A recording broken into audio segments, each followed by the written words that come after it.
Honourable Speaker, I present the budget for 2023-2024.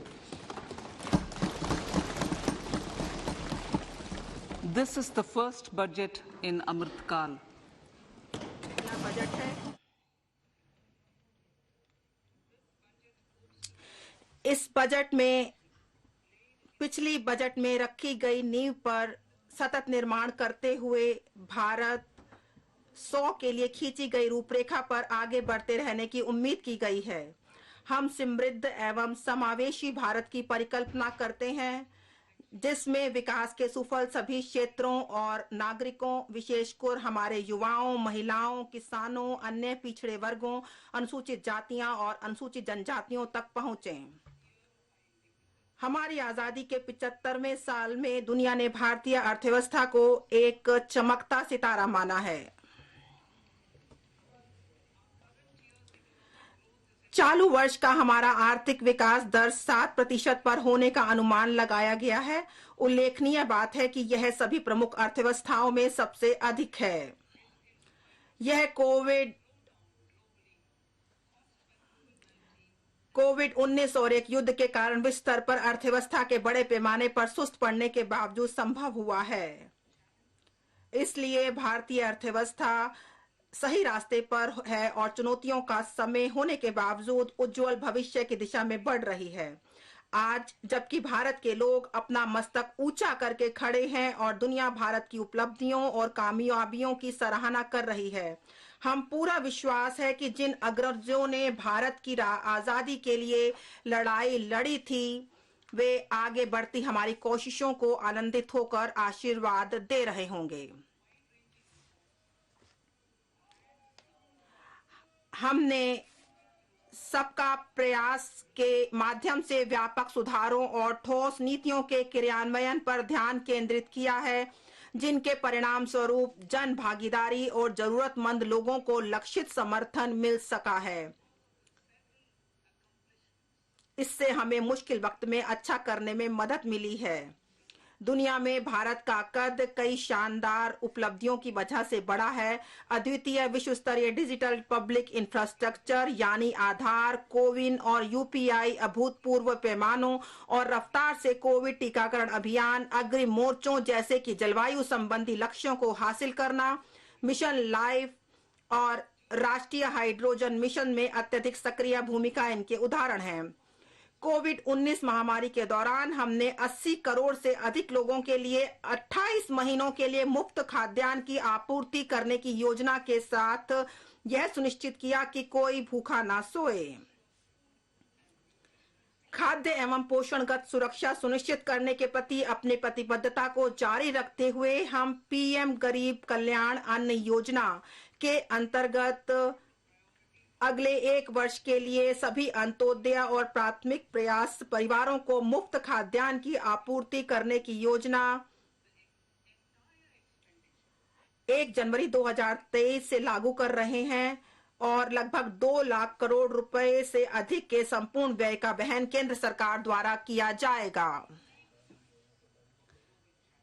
वैश्विक चुनौतियों के इस दौर में G20 अध्यक्षता हमें विश्व आर्थिक अर्थव्यवस्था में भारत की भूमिका को सशक्त करने का एक अद्वितीय अवसर देती है। वसुधैव कुटुंबकम की थीम के साथ हम वैश्विक चुनौतियों का निराकरण करने के लिए और टिकाऊ आर्थिक विकास संभव करने के लिए एक महत्वाकांक्षी लोक केंद्रित एजेंडा पर चल रहे हैं। वर्ष 2014 से भारत के प्रयासों ने सभी नागरिकों के लिए बेहतर क्वालिटी की जिंदगी और इज्जत की जिंदगी सुनिश्चित की है।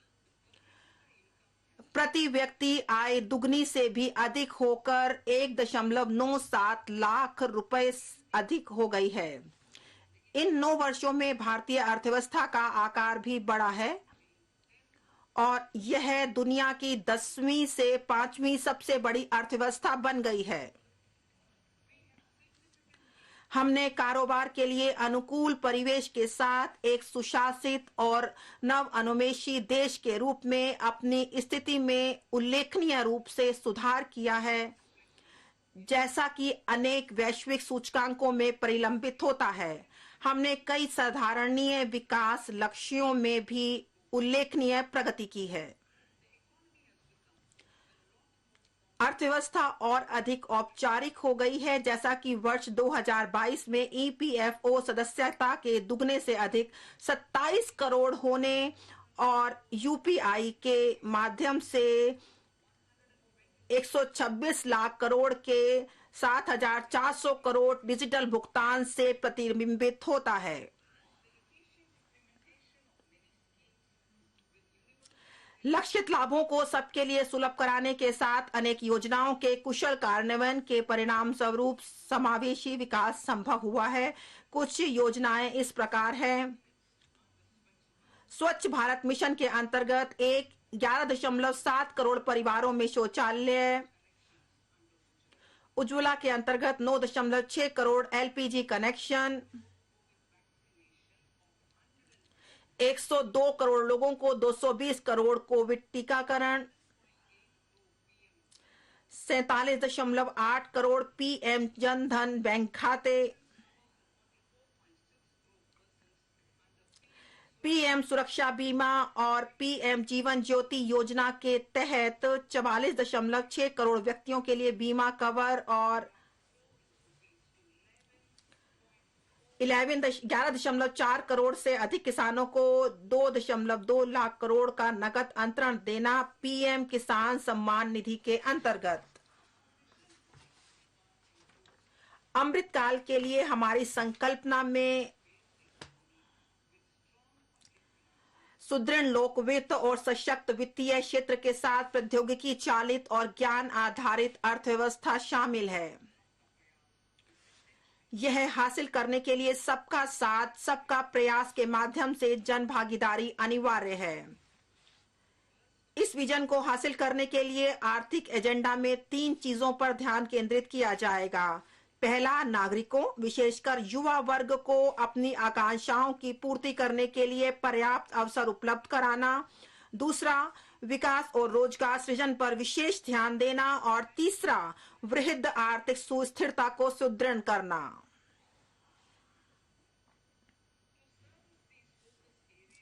इन क्षेत्रों में काम करने के लिए भारत एट 100 तक की हमारी यात्रा में ध्यान किए जाने वाली इन क्षेत्रों के लिए हमने यह माना है कि अमृत काल के दौरान निम्नलिखित 4 मौके रूपांतरकारी हो सकते हैं। महिलाओं का आर्थिक सशक्तिकरण। दीनदयाल अंत्योदय योजना राष्ट्रीय ग्रामीण आजीविका मिशन ने असाधारण कामयाबी हासिल की है। ग्रामीण महिलाओं को 81 लाख स्व सहायता समूह से जोड़कर हम इन समूहों को अगले स्तर पर, जो कि आर्थिक सुशासन दिया जाएगा और बड़े स्तर पर हम उनको जोड़ेंगे और प्रत्येक के पास कई हजार सदस्य होंगे और जिन्हें पेशेवर तरीके से संचालित किया जाएगा। उन्हें कच्चा माल की आपूर्ति की जाएगी और उन्हें उत्पादों की बेहतर डिजाइन, गुणवत्ता, ब्रांडिंग और मार्केटिंग के साथ उनकी सहायता की जाएगी। अनुसमर्थक नीतियों के साथ उन्हें इस बात के लिए सक्षम बनाया जाएगा कि वे बड़े उपभोक्ता बाजार में सेवा देने के लिए अपने प्रचालनों का दायरा बढ़ाएं। पीएम विश्वकर्मा कौशल सम्मान, पीएम विकास। सदियों से अपने हाथों से औजारों के सहारे काम करने वाले पारंपरिक कारीगरों और शिल्पकारों ने भारत का नाम रोशन किया है। उन्हें सामान्यतः विश्वकर्मा के नाम से संबोधित किया जाता है। उनके द्वारा बनाई गई कलाकृति और हस्तशिल्प आत्मनिर्भर भारत की सच्ची भावना को निरूपित करते हैं। पहली बार उनके लिए सहायता पैकेज की परिकल्पना की गई है। इस नई स्कीम के माध्यम से उन्हें अपने उत्पादों की गुणवत्ता, पैमाने और पहुंच में सुधार लाने, उन्हें एमएसएमई वैल्यू चेन के साथ एकीकृत होने में सक्षम बनाएगी। इस योजना के संगठकों में न केवल वित्तीय समर्थन शामिल होगा, बल्कि उनमें उन्नत कौशल प्रशिक्षण, आधुनिक डिजिटल तकनीकों की जानकारी और दक्ष हरित प्रौद्योगिकियां ब्रांड प्रमोशन, स्थानीय एवं वैश्विक बाजारों के साथ संयोजन, डिजिटल भुगतानों और सामाजिक सुरक्षा के प्रति सुलभता भी शामिल होगी। इसमें अनुसूचित जातियों, अनुसूचित जनजातियों, अन्य पिछड़ा वर्गों, महिलाओं और कमजोर वर्गों के लोगों को बहुत सहायता दी जाएगी। पर्यटन, हमारे देश में घरेलू के साथ साथ विदेशी पर्यटकों के लिए आकर्षक स्थानों की भरमार है। पर्यटन में अपार संभावनाएं हैं जिनका उपयोग किया जाना है। इस क्षेत्र में विशेषकर युवाओं के लिए नौकरियां एवं उद्यमिता के शानदार मौके हैं। पर्यटन को बढ़ावा देने का कार्य राज्यों की सक्रिय सहभागिता, सरकारी कार्यक्रमों से समन्वय और पब्लिक प्राइवेट भागीदारी के साथ मिशन मोड में किया जाएगा। हरित विकास, हम हरित ईंधन, हरित ऊर्जा, हरित खेती, हरित मोबिलिटी, हरित भवन और हरित उपस्कर के लिए अनेक कार्यक्रम और विभिन्न आर्थिक क्षेत्रों में ऊर्जा के कुशल उपयोग के लिए नीतियां क्रियान्वित कर रहे हैं। हरित विकास के ये प्रयास अर्थव्यवस्था की कार्बन सघनता को कम करने में सहायता पहुंचाते हैं और हर क्षेत्र में बड़े पैमाने पर नौकरियों के मौके उपलब्ध कराते हैं। इस बजट की प्राथमिकताएं, इस बजट में निम्नलिखित 7 प्राथमिकताएं अपनाई गई हैं। वे एक दूसरे का संपूर्ण करती हैं और अमृत काल के दौरान हमारा मार्गदर्शन करते हुए सप्तऋषि की भांति कार्य करती हैं। समावेशी विकास, अंतिम व्यक्ति तक पहुंचना, अवसंरचना एवं निवेश, सक्षमता को सामने लाना, हरित विकास, युवा शक्ति और वित्तीय क्षेत्र। अब मैं प्राथमिकता नंबर 1 पर बात करूंगी, समावेशी विकास। सबका साथ सबका विकास के सरकार के सिद्धांत ने विशेष रूप से किसानों, महिलाओं, युवा लोगों, अन्य पिछड़े लोगों, अनुसूचित जातियों, अनुसूचित जनजातियों, दिव्यांग जनों और आर्थिक रूप से कमजोर तबकों को कवर करते हुए समावेशी विकास संभव किया है। सभी को हमने वरीयता दी है और हमने विशेष रूप से जम्मू कश्मीर, लद्दाख और पूर्वोत्तर पर भी निरंतर ध्यान दिया है। यह बजट इन प्रयासों को आगे बढ़ा रहा है। कृषि के लिए डिजिटल पब्लिक इंफ्रास्ट्रक्चर, एक खुले स्रोत, खुले मानक और अंतर प्रचालन योग्य लोकहित के रूप में कृषि के लिए डिजिटल पब्लिक इंफ्रास्ट्रक्चर का निर्माण किया जाएगा। इससे फसल नियोजन एवं स्वास्थ्य के लिए संगत सूचना सेवाओं, फार्म इनपुट के प्रति बेहतर सुलभता, ऋण एवं बीमा, फसल आकलन के लिए सहायता, मार्केट इंटेलिजेंस और एग्रीटेक इंडस्ट्री एवं स्टार्टअप्स के विकास के लिए समर्थन के माध्यम से समावेशी किसान केंद्रित समाधान संभव हो पाएंगे। कृषि वर्धक निधि, agriculture accelerator fund, agri startups खोलने के लिए जो युवा उद्यमी है ग्रामीण क्षेत्रों में, उनके लिए उन्हें प्रोत्साहित करने के लिए कृषि वर्धक निधि स्थापित की जाएगी। इस निधि का उद्देश्य होगा किसानों के सामने पेश आ रही चुनौतियों का नवोन्मेषी एवं किफायती समाधान उपलब्ध कराना। यह कृषि पद्धतियों को बदलने, उत्पादकता एवं उत्पाद को बढ़ाने के लिए आधुनिक प्रौद्योगिकी भी शामिल की जाएगी। अतिरिक्त लंबे रेशेदार कपास की उत्पादकता बढ़ाने के लिए हम पब्लिक प्राइवेट भागीदारी PPP के माध्यम से क्लस्टर आधारित और वैल्यू चेन दृष्टिकोण अपनाएंगे। किसानों, राज्य और इंडस्ट्री के परस्पर सहयोग से इनपुट आपूर्ति, एक्सटेंशन सेवाओं और मार्केट लिंकजों की व्यवस्था की जाएगी। आत्मनिर्भर बागवानी स्वच्छ पौध कार्यक्रम, हम 2200 करोड़ के परिव्यय से हाई वैल्यू बागवानी फसलों के लिए रोग मुक्त गुणवत्तापूर्ण पौध सामग्री की उपलब्धता बढ़ाने के लिए आत्मनिर्भर स्वच्छ पौध कार्यक्रम का शुभारंभ करेंगे। मिलेट के लिए वैश्विक केंद्र श्री अन्न,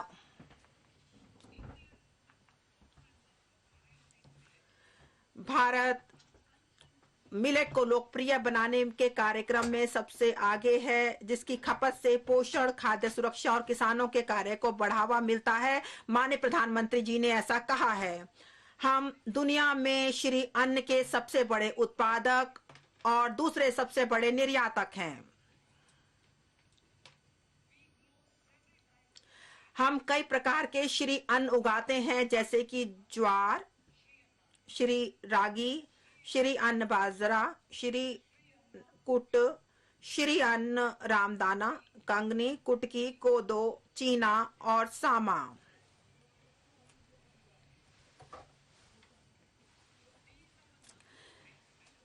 इनके ढेरों स्वास्थ्य फायदे हैं और यह सदियों से हमारे भोजन का मुख्य अंग बने रहे हैं। मैं इन श्री अन्न को उगाकर देशवासियों की सेहत में योगदान करने वाले छोटे किसानों द्वारा की गई उत्कृष्ट सेवा के लिए उनके प्रति आभार व्यक्त करती हूं।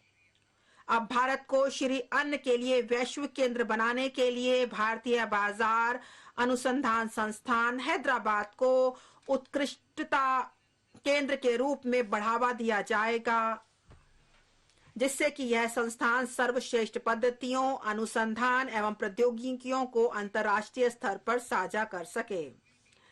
कृषि ऋण के लक्ष्य को पशुपालन, डेयरी एवं मत्स्य पालन पर ध्यान केंद्रित करते हुए ₹20 लाख करोड़ रुपए तक बढ़ाया जाएगा। हम नई योजना ला रहे हैं, प्रधानमंत्री मत्स्य पालन योजना। यह एक योजना है, लेकिन हमने एक नई योजना लाए हैं जिसमें हम 6,000 करोड़ के लक्षित निवेश के साथ पीएम मत्स्य संपदा योजना की एक नई उपयोजना शुरू करेंगे, ताकि मछुआरों, मछली विक्रेताओं, सूक्ष्म तथा लघु उद्यम अपने कार्य में और अधिक सक्षम बन सकें। मूल्य श्रृंखला दस्ताओं में सुधार लाया जाएगा। किसानों, विशेष रूप से छोटे एवं सीमांत किसानों के लिए तथा अन्य वंचित क्षेत्रों के लिए सरकार सहकारिता आधारित आर्थिक विकास मॉडल को बढ़ावा दे रही है। सहकार से समृद्धि के विजन को हासिल करने के अधिदेश के साथ एक नए सहकारिता मंत्रालय का गठन किया गया है। इस विजन को साकार करने के लिए सरकार ने पहले से ही 63,000 प्राथमिक कृषि ऋण सोसाइटी PACM के कंप्यूटरीकरण का कार्य शुरू किया है, जिसमें 2,516 करोड़ के निवेश की बात की गई है। 2,516 करोड़। और सभी हितधारकों एवं राज्यों के साथ परामर्श करके PACS के लिए हमने, ताकि वह बहुउद्देशीय PACS बनने में सक्षम हो सके, हमने एक मॉडल उपनियम तैयार किया गया है, और ताकि सहकारी सोसाइटियों के देशव्यापी मानचित्रण के लिए एक राष्ट्रीय सहकारी डाटाबेस तैयार किया जा सके। और हम इसे डाटाबेस तैयार किया जाएगा जो सहकारी स्तर पर होगा, और यह देशव्यापी मानचित्रण के साथ किया जाएगा। इस पृष्ठभूमि के साथ हम व्यापक विकेंद्रीकरण भंडारण क्षमता बनाने के लिए एक योजना कार्यान्वित करेंगे। इससे किसानों को अपने उत्पादों का भंडारण करने और उचित समय पर उनकी बिक्री करके लाभकारी मूल्य प्राप्त करने में सहायता मिलेगी। और जो अगले 5 वर्षों जो कवर नहीं किए गए, पंचायतों में बड़ी संख्या में बहुउद्देशीय सहकारी सोसाइटियों, प्राथमिक मत्स्य सोसाइटियों और डेयरी सहकारी सोसाइटियों की स्थापना करने हेतु सुविधा प्रदान की जाएगी। स्वास्थ्य, शिक्षा तथा कौशल वर्धन। 157 मौजूदा जो मेडिकल कॉलेजों के साथ साथ सह स्थानों में 157 सह स्थानों में जो मौजूदा 157 मेडिकल कॉलेज हैं, उनकी स्थापना जो 2014 से की गई है, उनके साथ सह स्थानों में 157 नए नर्सिंग कॉलेज स्थापित किए जाएंगे। स्किल सेल एनीमिया उन्मूलन मिशन। वर्ष 2047 तक स्किल सेल एनीमिया का उन्मूलन करने के लिए एक मिशन की शुरुआत की जाएगी। इसमें प्रभावी जनजातीय क्षेत्रों में जागरूकता सृजन, 0 से 40 वर्ष के आयु वर्ग के 7 करोड़ लोगों की यूनिवर्सल स्क्रीनिंग और केंद्रीय मंत्रालयों और राज्य सरकारों के सहयोग परक प्रयासों के माध्यम से काउंसलिंग का कार्य किया जाएगा। Council for Medical Research Labs will be made सहयोगात्मक अनुसंधान और नवाचार को प्रोत्साहित करने के लिए चुनिंदा आईसीएमआर प्रयोगशालाओं की सुविधाएं सरकारी तथा निजी मेडिकल कॉलेज संकाय तथा निजी क्षेत्र के अनुसंधान एवं विकास दलों के अनुसंधान के लिए उपलब्ध कराई जाएगी। फार्मा नवाचार फार्मास्यूटिकल में अनुसंधान एवं नवाचार को प्रोत्साहित करने के लिए उत्कृष्टता केंद्रों के माध्यम से एक नया कार्यक्रम शुरू किया जाएगा। हम विशिष्ट प्राथमिकता पात्र क्षेत्रों में अनुसंधान तथा विकास में निवेश के लिए उद्योगों को भी प्रोत्साहित करेंगे। चिकित्सा उपकरणों हेतु बहुविषयक पाठ्यक्रम मौजूदा संस्थानों में चिकित्सा उपकरणों हेतु पूर्ण समर्पित बहुविषयक पाठ्यक्रमों का बढ़ावा दिया जाएगा ताकि भविष्य कालिक चिकित्सा प्रौद्योगिकियों उच्च कोटि के विनिर्माण तथा अनुसंधान के लिए कुशल मैन पावर की उपलब्धता सुनिश्चित की जा सके। अध्यापकों का प्रशिक्षण नवोन्मेषी शिक्षा विज्ञान पाठ्यचर्या संव्यवहार सतत पेशेवर विकास डिपिस्टिक सर्वेक्षण आईसीटी कार्यान्वयन के माध्यम से अध्यापकों का प्रशिक्षण पुनः परिकल्पित किया जाएगा। इस उद्देश्य के लिए जिला शिक्षा एवं प्रशिक्षण संस्थानों को जीवंत उत्कृष्ट स्थानों के रूप में तैयार किया जाएगा।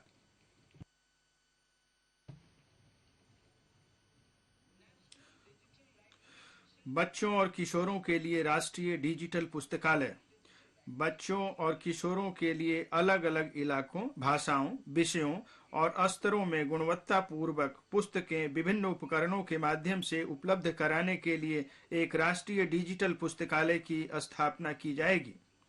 राज्यों को उनके लिए पंचायत तथा वार्ड स्तरों पर प्रत्यक्ष पुस्तकालय स्थापित करने और राष्ट्रीय डिजिटल पुस्तकालय संसाधनों तक पहुंच बनाने के लिए इंफ्रास्ट्रक्चर उपलब्ध कराने के लिए प्रोत्साहित किया जाएगा।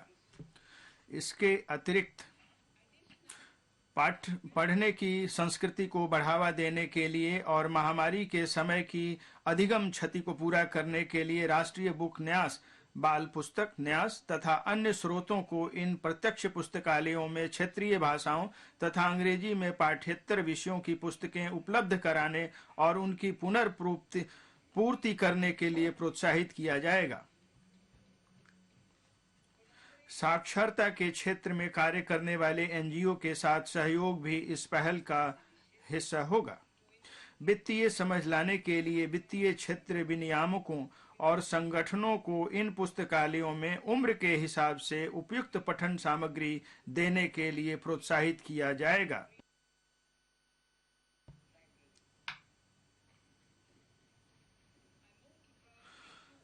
प्राथमिकता 2 अंतिम छोर व व्यक्ति तक पहुंचना। प्रधानमंत्री वाजपेयी की सरकार ने जनजातीय कार्य मंत्रालय तथा पूर्वोत्तर क्षेत्र विकास विभाग का गठन किया था।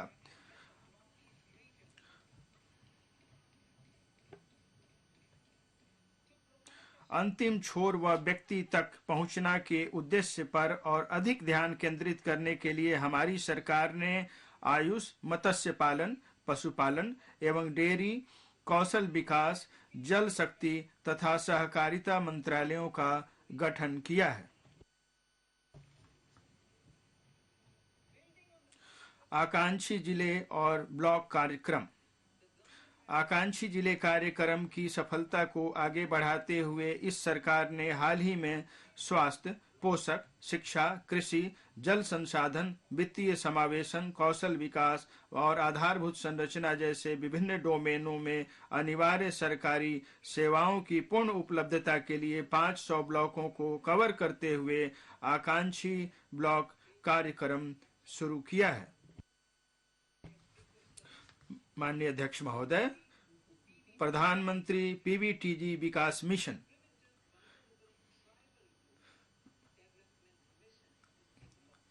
विशेष रूप से संवेदनशील जनजातीय समूहों की सामाजिक आर्थिक स्थितियों में सुधार लाने के लिए प्रधानमंत्री पीवीटीजी विकास मिशन शुरू किया जाएगा।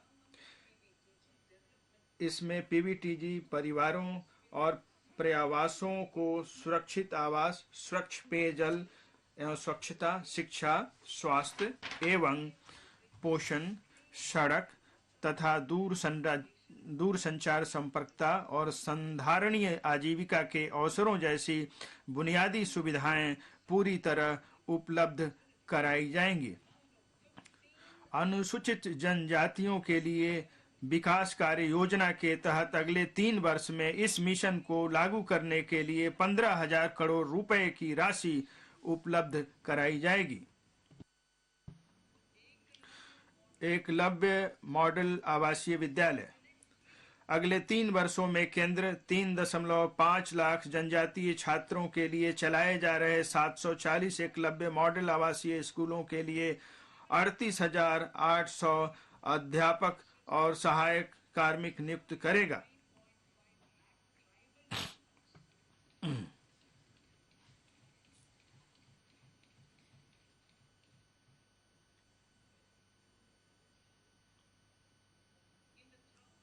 सूखा प्रवण क्षेत्रों के लिए जल। कर्नाटक के सूखा प्रवण मध्य क्षेत्र में संधारणीय सूक्ष्म सिंचाई सुविधा मुहैया कराने के तथा पेयजल के लिए बस्तीहल टैंकों को भरने के लिए ऊपरी भद्रा परियोजना को 5,300 करोड़ रुपए की सहायता दी जाएगी।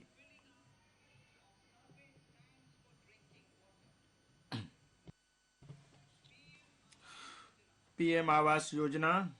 पीएम आवास योजना के लिए परिव्यय 66% बढ़ाकर 79,000 करोड़ रुपए से अधिक कर दिया गया है।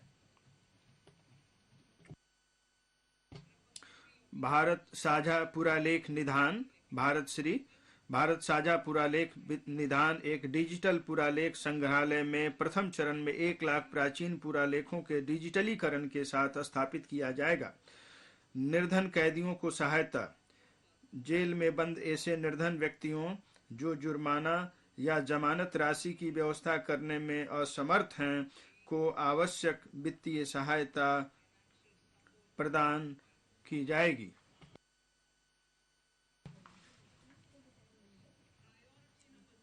प्राथमिकता 3 अवसंरचना और निवेश। अवसंरचना एवं उत्पादक क्षमता में निवेश का विकास और रोजगार पर बहुआयामी प्रभाव पड़ता है। महामारी की सुस्त अवधि के बाद निजी निवेश दोबारा बढ़ रहे हैं। इस बजट में निवेश और रोजगार सृजन के हितकारी चक्र को गति प्रदान करने के लिए एक बार फिर महत्व दिया जाएगा। माननीय अध्यक्ष महोदय, विकास और रोजगार के संवाहक के रूप में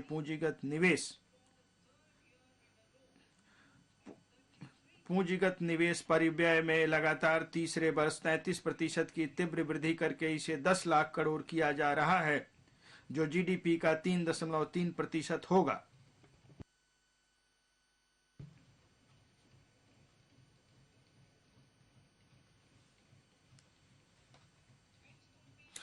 यह वर्ष 2019-20 के परिव्यय से लगभग 3 गुना अधिक होगा।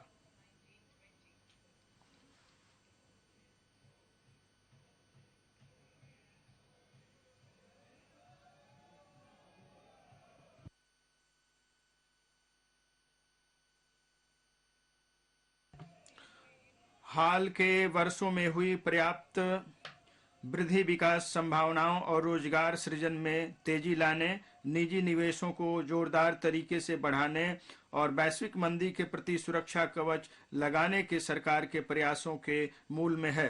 प्रभावी पूंजीगत व्यय। केंद्र द्वारा प्रत्यक्ष पूंजीगत निवेश का राज्यों को सहायता अनुदान के माध्यम से पूंजीगत आस्तियों के सृजन के लिए किए गए प्रावधान द्वारा संपूर्ण किया जाता है। केंद्र के प्रभावी पूंजीगत व्यय का बजट 13.7 लाख करोड़ होगा, जो जीडीपी का 4.5% होगा। राज्य सरकारों को पूंजीगत निवेश के लिए सहायता। मैंने अवसंरचना में निवेश में तेजी लाने और राज्यों को संपूरक नीतिगत कार्रवाइयों के लिए प्रोत्साहित करने के लिए 1.3 लाख करोड़ के उल्लेखनीय रूप से बड़े परिव्यय के साथ राज्य सरकारों के लिए 50 वर्षीय ब्याज मुक्त ऋण को एक और वर्ष जारी रखने का निर्णय लिया है। अवसंरचना में निजी निवेश हेतु अवसरों में वृद्धि करना। नव स्थापित अवसंरचना वित्त सचिवालय इंफ्रास्ट्रक्चर प्रधानतया सार्वजनिक संसाधनों पर निर्भर रहने वाले रेलवे, सड़क, शहरी इंफ्रास्ट्रक्चर और पावर सहित में और अधिक निजी निवेश के लिए सभी हितधारकों की सहायता करेगा। अवसंरचना की सुमेलित मास्टर सूची। अवसंरचना की सुमेलित मास्टर सूची की अमृतकाल के लिए उपयुक्त वर्गीकरण और वित्त पोषण फ्रेमवर्क की संस्तुति करने के लिए एक विशेषज्ञ समिति द्वारा समीक्षा की जाएगी। मैं रेलवे की बात कर रही हूं, अध्यक्ष महोदय। रेलवे के लिए 2.4 लाख करोड़ के पूंजीगत व्यय का प्रावधान किया गया है।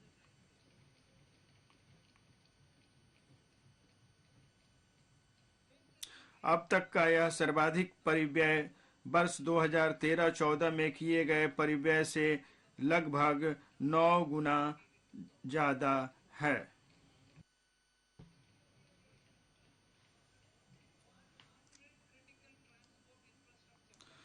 संभार तंत्र, लॉजिस्टिक, पत्तनों, कोयला, इस्पात, उर्वरक और खाद्यान्न क्षेत्रों के लिए शुरू से लेकर अंत तक संपर्क साधने के लिए 100 महत्वपूर्ण अवसंरचना परियोजनाएं अभिज्ञात की गई हैं। इन परियोजनाओं को निजी स्रोतों से 15,000 करोड़ रुपए सहित 75,000 करोड़ रुपए के निवेश के साथ प्राथमिकता दी जाएगी। क्षेत्रीय संपर्कता, हवाई क्षेत्र कनेक्टिविटी में सुधार करने के लिए 50 अतिरिक्त हवाई अड्डों, हेलीपोर्ट, वाटर एरोड्रम और एडवांस लैंडिंग ग्राउंड का पुनरुद्धार किया जाएगा। भविष्य के संधारणीय शहर।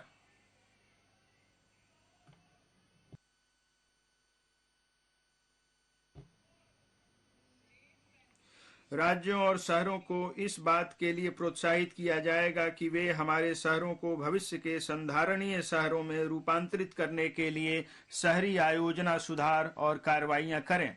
इसके लिए भूमि संसाधनों का कुशल उपयोग करना, शहरी अवसंरचना के लिए पर्याप्त संसाधनों का सृजन करना होगा, पारगमन उन्मुखी विकास करना होगा, शहरी भूमि की उपलब्धता और वहनीयता बढ़ानी होगी और सभी के लिए अवसर प्रदान करने होंगे। म्युनिसिपल बॉन्ड के लिए शहरों को तैयार करना, संपत्ति कर व्यवस्था में सुधार लाकर और शहरी अवसंरचना पर प्रयोक्ता प्रभार लगाकर शहरों को म्युनिसिपल बॉन्ड के लिए अपनी ऋण प्राप्ति योग्यता में सुधार करने के लिए प्रोत्साहित किया जाएगा। शहरी अवसंरचना विकास निधि IRDF की तरह प्राथमिकता प्राप्त क्षेत्र उधारी न्यूनता के उपयोग के माध्यम से शहरी अवसंरचना विकास निधि की स्थापना की जाएगी। इसका प्रबंधन राष्ट्रीय आवास बैंक द्वारा किया जाएगा और इसका उपयोग टियर 2 और टियर 3 शहरों में शहरी अवसंरचना के विकास सृजन हेतु सार्वजनिक एजेंसियों द्वारा किया जाएगा। राज्यों को UIDF का उपयोग करते समय उपयुक्त प्रयोक्ता प्रभारों को लागू करने के लिए 15वें वित्त आयोग के अनुदान के साथ साथ मौजूदा स्कीमों से संसाधन जुटाने के लिए प्रोत्साहित किया जाएगा। हम इस उद्देश्य के लिए 10,000 करोड़ प्रति वर्ष की राशि उपलब्ध कराने की उम्मीद करते हैं। शहरी स्वच्छता। सभी शहरों और कस्बों में सेप्टिक टैंकों और सीवरों का मल कीचड़ बाहर निकालने के लिए मैन होल को मशीन होल के रूप में प्रयोग करके 100% मशीनी तरीके से साफ किया जाएगा।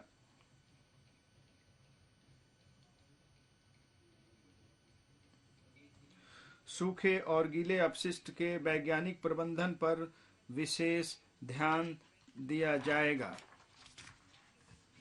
माननीय अध्यक्ष महोदय, हमारे प्रधानमंत्री जी ने कहा है कि सुशासन राष्ट्र की नीति का प्रगति का मूल मंत्र है। हमारी सरकार ऐसी पारदर्शी और जवाबदेह प्रशासन की व्यवस्था करने के लिए प्रतिबद्ध है जो आम नागरिक की बेहतरी और कल्याण के लिए कार्य करे। मिशन कर्मयोगी। मिशन कर्मयोगी के अंतर्गत केंद्र, राज्य और संघ राज्य क्षेत्र सिविल सेवकों के लिए क्षमता निर्माण योजनाएं तैयार और क्रियान्वित कर रहे हैं। सरकार ने एकीकृत ऑनलाइन प्रशिक्षण के लिए आई गॉट कर्मयोगी नामक एक प्लेटफॉर्म भी शुरू किया है जिस पर लाखों सरकारी कर्मचारियों को अपने कौशलों का उन्नयन करने के लिए और लोक केंद्रित दृष्टिकोण अपनाने के लिए निरंतर सीखने के अवसर मिलेंगे। महोदय, व्यापारिक सुगमता को बढ़ावा देने के लिए 39,000 से अधिक अनुपालनाओं को कम किया गया है और 3,400 से अधिक विधिक उपबंधों को अपराध की श्रेणी से हटाया गया है।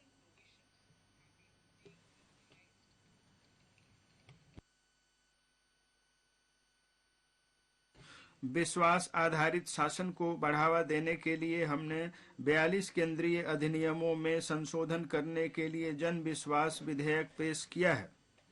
इस बजट में हमारी अर्थव्यवस्था के सामर्थ्य को सामने लाने के लिए अनेक उपायों का प्रस्ताव किया गया है।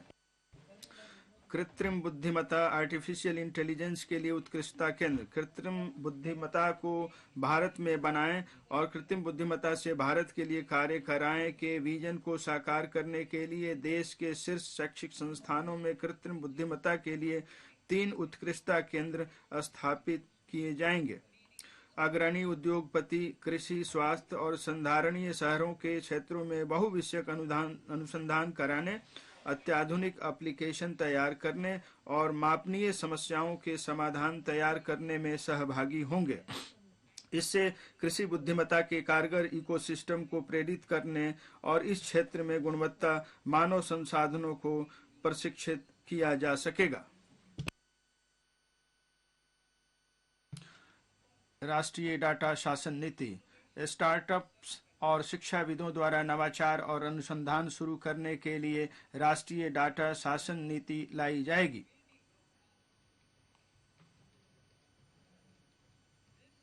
इस से अज्ञात नाम से आने वाले डाटा तक पहुंच बनाने में मदद मिलेगी। अपने ग्राहकों को जाने प्रक्रिया का सरलीकरण किया जाएगा। एक आकार सबके लिए उपयुक्त के बजाय जोखिम आधारित मानदंड अपनाकर केवाईसी प्रक्रिया को सरल बनाया जाएगा। वित्तीय क्षेत्र के विनियामकों को ऐसी केवाईसी प्रणाली रखने के लिए प्रोत्साहित किया जाएगा जो डिजिटल भारत की जरूरतों को पूरा करने के लिए सहज हो सके।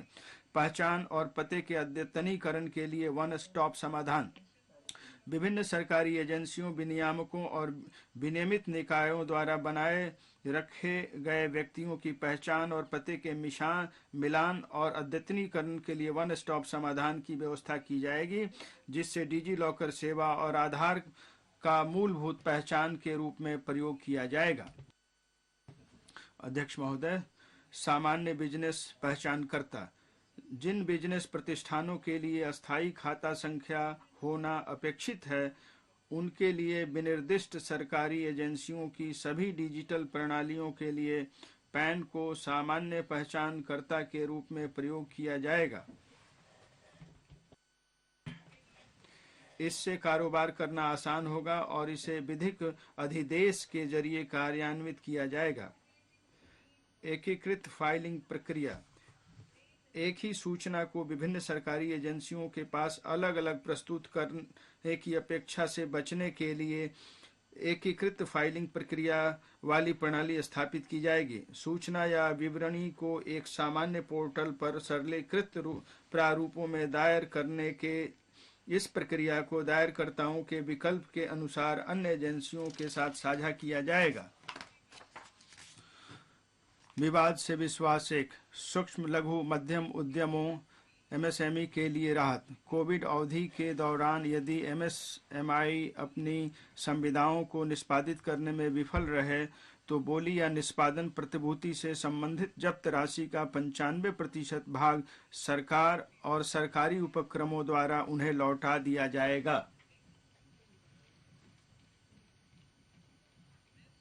इससे एमएसएमई को राहत मिलेगी। से विश्वास। विवाद से विश्वास 2 संविदागत विवादों का निपटान। सरकार और सरकारी उपक्रमों के संविदागत विवादों जिनमें मध्यस्थम पंचायत को किसी न्यायालय में चुनौती दी गई है के निपटान के लिए मानकीकृत शर्तों वाली एक स्वैच्छिक समाधान स्कीम लाई जाएगी। इसे विवाद की लंबितता के स्तर पर निर्भर रहते हुए श्रेणीकृत निपटान शर्तों की पेशकश करके किया जाएगा।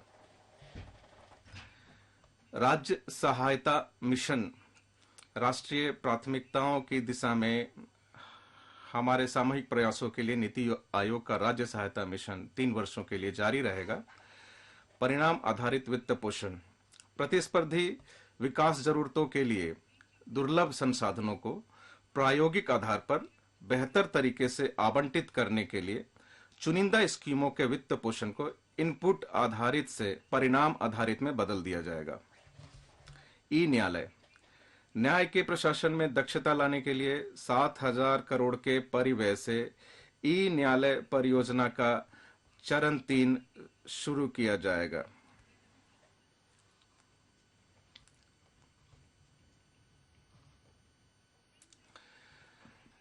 फिनटेक सेवाएं भारत में फिनटेक सेवाओं को हमारे डिजिटल सार्वजनिक अवसंरचना जिसमें आधार, पीएम जनधन योजना, वीडियो केवाईसी, इंडिया स्टैक और यूपीआई शामिल है के द्वारा सुगम बनाया गया है तथा और अधिक नवोन्मेषी फिनटेक सेवाएं लाने में सक्षम बनाने के लिए डिजी लॉकर में लोगों के लिए उपलब्ध दस्तावेजों के दायरे में विस्तार किया जाएगा।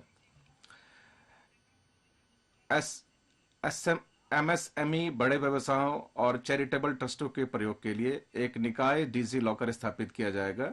इससे दस्तावेजों को सुरक्षित तरीके से ऑनलाइन स्टोर करने तथा जहां आवश्यकता हुई उन्हें विभिन्न प्राधिकरणों, विनियामकों, बैंकों और अन्य व्यावसायिक निकायों के साथ साझा करने में मदद मिलेगी। 5G सेवाएं 5G सेवाओं का प्रयोग करते हुए एप्लीकेशन तैयार करने के लिए इंजीनियरिंग संस्थानों में 100 प्रयोगशालाएं स्थापित की जाएंगी।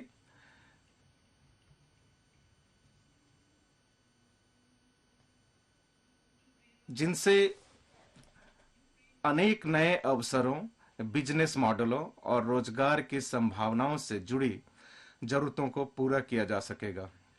ये प्रयोगशालाएं अन्य बातों के साथ साथ स्मार्ट कक्षाओं, सूक्ष्म कृषि, इंटेलिजेंट परिवहन प्रणालियों और हेल्थ केयर एप्लीकेशनों को कवर करेगी। प्रयोगशाला में उत्पन्न हीरे एक प्रौद्योगिकी आधारित और नवीन सिद्धांत से प्रेरित एक उभरता क्षेत्र है जिसमें रोजगार की बहुत बड़ी संभावनाएं हैं। ये हीरे पर्यावरण हितैषी हैं जिनमें वही प्रकाशीय और रासायनिक गुण होते हैं जो प्राकृतिक हीरों में होते हैं। एलजीडी सीड्स और मशीनों के स्वदेश में ही उत्पादन को बढ़ावा देने के लिए और आयात पर निर्भरता घटाने के लिए एक आईआईटी को 5 वर्षों के लिए अनुसंधान और विकास अनुदान प्रदान किया जाएगा। एलजीडी के उत्पादन की लागत को कम करने के लिए एलजीडी सीड्स पर सीमा शुल्क की दर की समीक्षा करने का प्रस्ताव भाषण के भाग ख में दर्शाया जाएगा। अब मैं प्राथमिकता 5 पर आती हूं। माननीय अध्यक्ष महोदय, हरित विकास। माननीय प्रधानमंत्री ने पर्यावरण के प्रति सजग जीवन शैली के आंदोलन को गति देने के लिए लाइफ अथवा पर्यावरण के लिए जीवन शैली की संकल्पना प्रस्तुत की है। भारत हरित उद्योग और आर्थिक परिवर्तन को लाने के लिए वर्ष 2070 तक पंचामृत तथा निवल शून्य कार्बन उत्सर्जन की ओर दृढ़ता से आगे बढ़ रहा है। यह बजट हरित विकास पर दिए गए हमारे विशेष ध्यान पर आधारित है।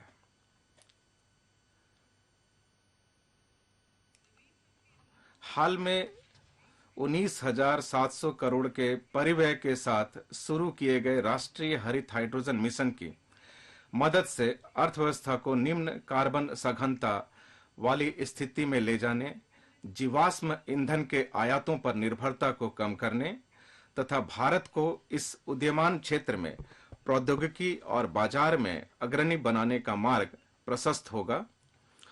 हमारा लक्ष्य वर्ष 2030 तक 5 MMT का वार्षिक उत्पादन हासिल करना। ऊर्जा परिवर्तन। इस बजट में पेट्रोलियम और प्राकृतिक गैस मंत्रालय द्वारा ऊर्जा परिवर्तन तथा निवल शून्य उद्देश्यों और ऊर्जा सुरक्षा की दिशा में प्राथमिकता प्राप्त पूंजीगत निवेशों के लिए 35,000 करोड़ का प्रावधान किया गया है।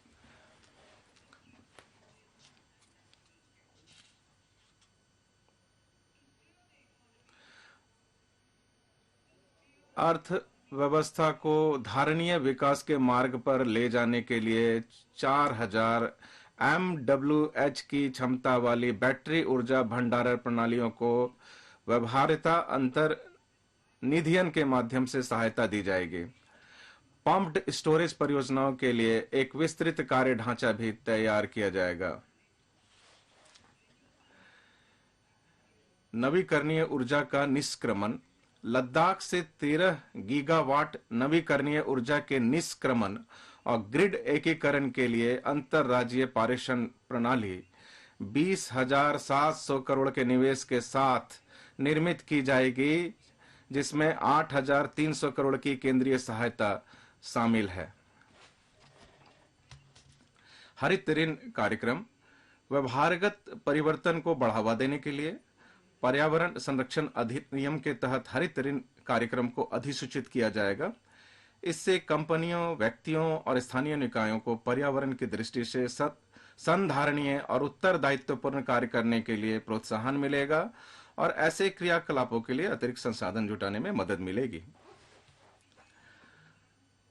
पृथ्वी माता के पुनरुद्धार, इसके प्रति जागरूकता, पोषण और सुधार हेतु प्रधानमंत्री कार्यक्रम पीएम प्रणाम राज्यों और संघ राज्य क्षेत्रों को रासायनिक उर्वरकों के संतुलित प्रयोग तथा इनके स्थान पर वैकल्पिक उर्वरकों के प्रयोग को बढ़ावा देने के लिए प्रोत्साहित करने हेतु शुरू किया जाएगा। Govardhan scheme. Govardhan galvanising organic bio agro research धन नामक स्कीम के तहत 500 नए अवशिष्ट से आमदनी संयंत्रों को चक्रीय अर्थव्यवस्था को बढ़ावा देने के उद्देश्य से स्थापित किया जाएगा। इनमें 200 कंप्रेस्ड बायोगैस संयंत्र शामिल होंगे, जिनमें शहरी क्षेत्रों में 75 तथा 300 समुदाय या क्लस्टर आधारित संयंत्र हैं, जिनमें कुल लागत 10,000 करोड़ रुपए होगी। मैं भाग ख में इसका जिक्र करूंगी। प्राकृतिक और बायोगैस का विपणन कर रहे सभी संगठनों के लिए 5% का सीबीजी अधिदेश यथा समय लाया जाएगा। बायोमास के संग्रहण और जैव खाद के वितरण के लिए उपयुक्त राजकोषीय सहायता प्रदान की जाएगी। भारतीय प्राकृतिक खेती बायो इनपुट संसाधन केंद्र अगले 3 वर्षों में हम 1 करोड़ किसानों को प्राकृतिक खेती अपनाने के लिए सहायता देंगे। इसके लिए माननीय अध्यक्ष महोदय राष्ट्रीय स्तर पर वितरित सूक्ष्म उर्वरक और कीटनाशक विनिर्माण नेटवर्क बनाते हुए 10,000 बायो इनपुट रिसोर्स केंद्र स्थापित किए जाएंगे। मिस्टी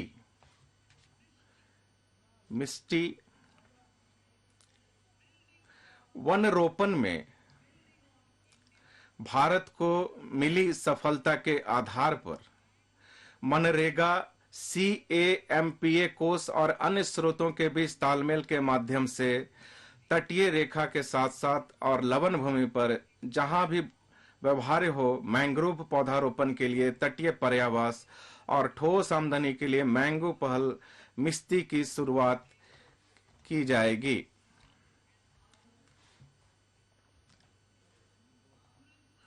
अमृत धरोहर। आर्द्र भूमि जैव विविधता का धारण करने वाली अति महत्वपूर्ण पारिस्थितिकी तंत्र है। प्रधानमंत्री जी ने अपनी सबसे हाल के मन की बात में कहा है, अब मैं उसे उद्धृत करती हूं कि अब हमारे देश में रामसर साइटों की कुल संख्या बढ़कर 75 हो गई है, जबकि 2014 से पहले इनकी संख्या मात्र 26 थी। स्थानीय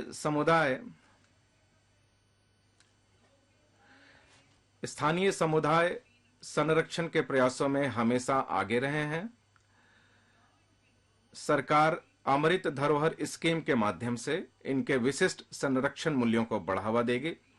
इस स्कीम को आर्द्र भूमि के इष्टतम उपयोग को बढ़ावा देने तथा जैव विविधता, कार्बन स्टॉक, पर्यावरणीय पर्यटन के अवसरों, तथा स्थानीय समुदाय के लिए आय सृजन बढ़ाने के लिए अगले 3 वर्षों में कार्यान्वित किया जाएगा। तटीय नौवहन को व्यवहार्यता अंतर निधियन के साथ सरकारी निजी भागीदारी पीपीपी रीति के माध्यम से बढ़ावा दिया जाएगा, क्योंकि यह यात्रियों और माल भाड़े दोनों के लिए परिवहन की ऊर्जा कुशल एवं कम लागत वाली प्रणाली है। वाहनों का प्रतिस्थापन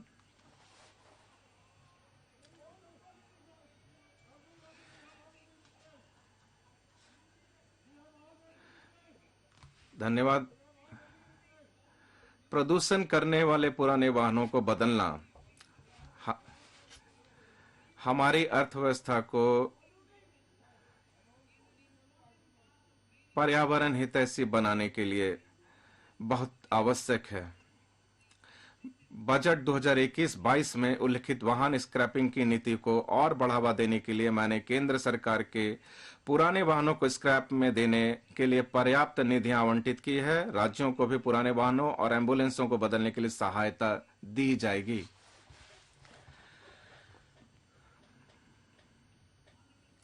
माननीय अध्यक्ष महोदय, अब मैं प्राथमिकता 6 पर आती हूं। युवा शक्ति। हमारे युवाओं को सशक्त करने के लिए और अमृत पीढ़ी के सपने को साकार करने में मदद करने के लिए हमने कौशल वर्धन पर केंद्रित राष्ट्रीय शिक्षा नीति तैयार की है। बड़े पैमाने पर रोजगार सृजन में सहायक आर्थिक नीतियां अपनाई हैं और व्यवसाय के अवसरों का समर्थन किया है।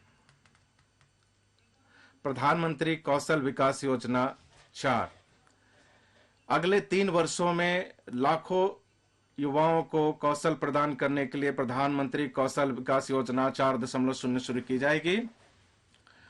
ऑन जॉब प्रशिक्षण, उद्योग साझेदारी और उद्योग की जरूरतों के साथ पाठ्यक्रमों के संरेखन पर जोर दिया जाएगा।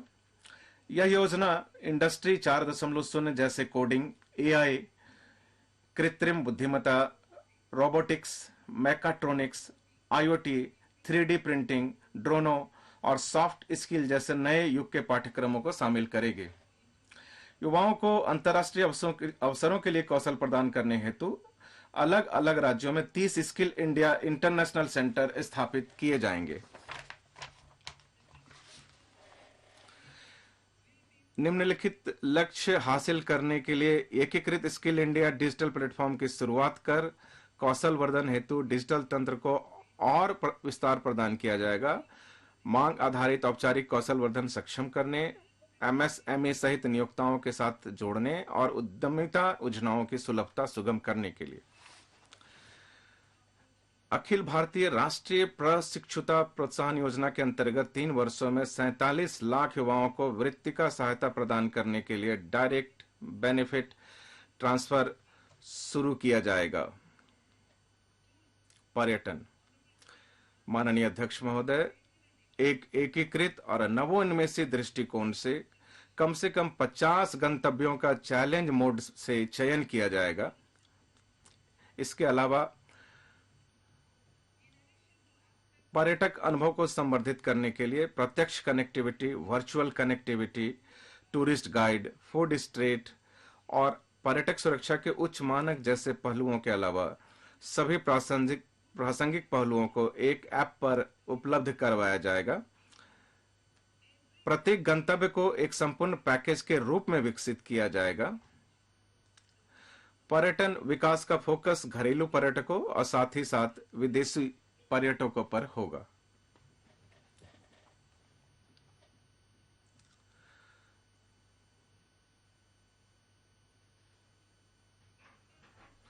देखो अपना देश पहल का उद्देश्य हासिल करने के लिए क्षेत्र विशिष्ट कौशल वर्धन और उद्यमिता विकास का समन्वय स्थापित किया जाएगा। यह मध्यम वर्ग के नागरिकों को विदेशी पर्यटन के बदले घरेलू पर्यटन को प्राथमिकता देने की प्रधानमंत्री की अपील से शुरू की गई थी। थीम आधारित पर्यटन सर्किटों के एकीकृत विकास के लिए स्वदेश दर्शन योजना शुरू की गई थी। वाइब्रेंट विलेज प्रोग्राम के अंतर्गत सीमावर्ती गांवों में पर्यटन के बुनियादी ढांचों का विकास किया जाएगा और पर्यटन सुविधाएं प्रदान की जाएंगी। Unity mall.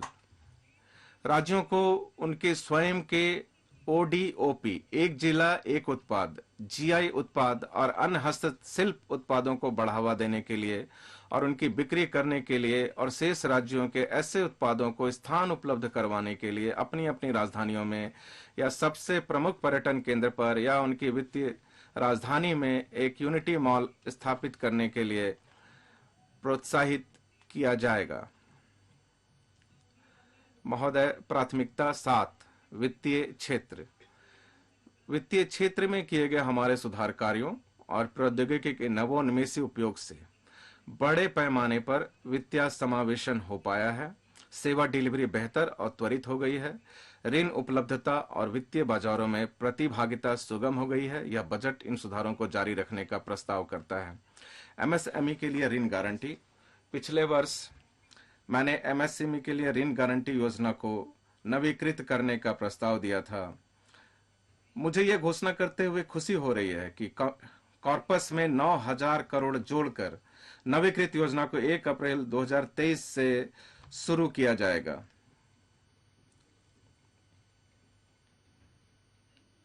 इससे अतिरिक्त 2 लाख करोड़ का समपार्श्विक मुक्त गारंटी युक्त ऋण संभव हो पाएगा। इसके अलावा ऋण की लागत में करीब 1% की कमी आएगी। राष्ट्रीय वित्तीय सूचना रजिस्ट्री वित्तीय और अनुषंगी सूचना की केंद्रीय रिपोजिटरी के रूप में काम करने के लिए एक राष्ट्रीय वित्तीय सूचना रजिस्ट्री स्थापित की जाएगी। इससे ऋण का कुशल प्रवाह संभव होगा, वित्तीय समावेशन को बढ़ावा मिलेगा और वित्तीय स्थिरता बढ़ेगी। एक नया विधायी फ्रेमवर्क इस क्रेडिट पब्लिक इंफ्रास्ट्रक्चर को विनियमित करेगा और इसे आरबीआई के साथ परामर्श कर डिजाइन किया जाएगा। वित्तीय क्षेत्र विनियम अमृतकाल की जरूरतों को पूर्ण करने के लिए और वित्तीय क्षेत्र में इष्टतम विनियमन सुगम करने के लिए यथावश्यक और व्यवहार्य लोक परामर्श को विनियम निर्माण प्रक्रिया में और अनुषंगी निर्देश जारी करने की प्रक्रिया में शामिल किया जाएगा। अनुपालना को सरल बनाने, आसान करने और इसकी लागत को कम करने के लिए वित्तीय क्षेत्र के विनियामकों से मौजूदा विनियमों की व्यापक समीक्षा करने का अनुरोध किया जाएगा। इसके लिए मैं आम लोगों और विनियमित संस्थाओं से प्राप्त सुझावों पर विचार करेंगे। विभिन्न विनियमों के अंतर्गत आवेदनों पर निर्णय लेने की समय सीमाएं भी निर्धारित की जाएंगी। माननीय अध्यक्ष महोदय, GIFT IFFSC में बिजनेस गतिविधियों को बढ़ावा देने के लिए निम्नलिखित उपाय किए जाएंगे। दोहरे विनियमन से बचने के लिए SEZ अधिनियम के अंतर्गत IFSCA को सख्तियां प्रत्यायोजित की जाएंगी। IFSCA SEZ प्राधिकारियों GSTN, RBI, SEBI और IRDAI से पंजीकरण और अनुमोदन के लिए सिंगल विंडो IT सिस्टम की स्थापना करना, विदेशी बैंकों के IFSC बैंकिंग यूनिटों द्वारा अधिग्रहण वित्त पोषण की अनुमति देना, ट्रेड रिफाइनेंसिंग के लिए एक्सिम बैंक की एक सहायक संस्था की स्थापना करना, माध्यस्थम अनुषंगिक सेवाओं के लिए और SEZ अधिनियम के तहत दोहरे विनियमन से बचने के लिए सांविधिक प्रावधानों के लिए IFSCA अधिनियम में संशोधन करना और विदेशी व्युत्पन्न लिखतों को वैध संविदाओं के रूप में मान्यता देना। माननीय अध्यक्ष महोदय, डाटा दूतावास डिजिटल निरंतरता समाधान ढूंढने वालों देशों के लिए हम GIFT IFASC में उनके डाटा दूतावासों की स्थापना सुगम करेंगे।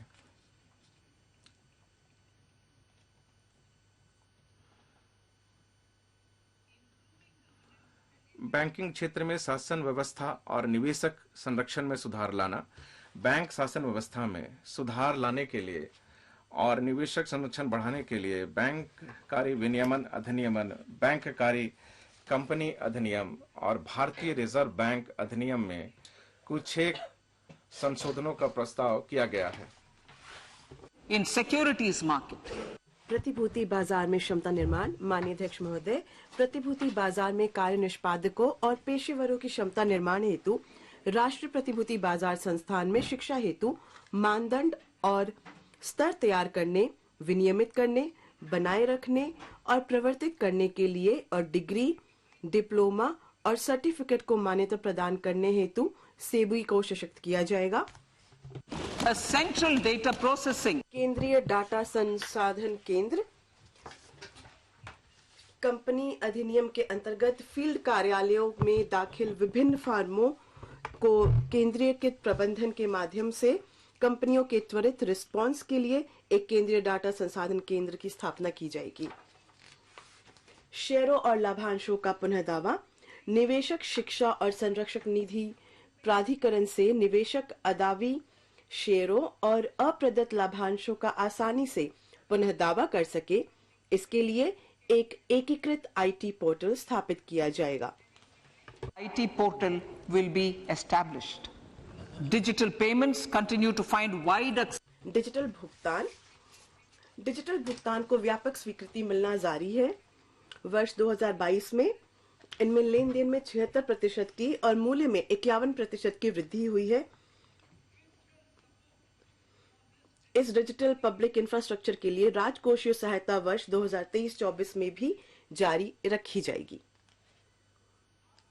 आजादी का अमृत महोत्सव, महिला सम्मान बचत पत्र। आजादी का अमृत महोत्सव के स्मरण स्वरूप मार्च 2025 तक 2 वर्ष की अवधि के लिए एक कालिक नई लघु बचत योजना महिला सम्मान बचत प्रमाण पत्र उपलब्ध कराया जाएगा। 2025. This will offer यह महिलाओं या बालिकाओं के नाम पर आंशिक आहरण विकल्प के साथ 2 वर्षों की अवधि के लिए 7.5% की नियत ब्याज दर पर 2 लाख तक की जमा सुविधा का प्रस्ताव देगा। वरिष्ठ नागरिक बचत योजना के लिए अधिकतम जमा सीमा को 15 लाख रुपए से बढ़ाकर 30 लाख रुपए कर दिया जाएगा। मासिक आय खाता स्कीम के लिए अधिकतम जमा सीमा को एकल खाते के लिए 4.5 लाख रुपए से बढ़ाकर 9 लाख और संयुक्त खाते के लिए 9 लाख रुपए से बढ़ाकर 15 लाख रुपए कर दिया जाएगा। Honorable Speaker, sir, माननीय अध्यक्ष महोदय, राजकोषीय प्रबंधन। राज्यों को 50 वर्षों के लिए ब्याज मुक्त ऋण। राज्यों के नियमित संपूर्ण 50 वर्षीय ऋण को वर्ष 2023-24 के अंदर पूंजीगत व्यय पर खर्च किए जाने हैं। इनमें से अधिकांश ऋण व्यय राज्यों के विवेक पर निर्भर करेंगे, परंतु इस ऋण का एक हिस्सा उनके द्वारा वास्तविक पूंजी व्यय को बढ़ाने की शर्त पर दिया जाएगा।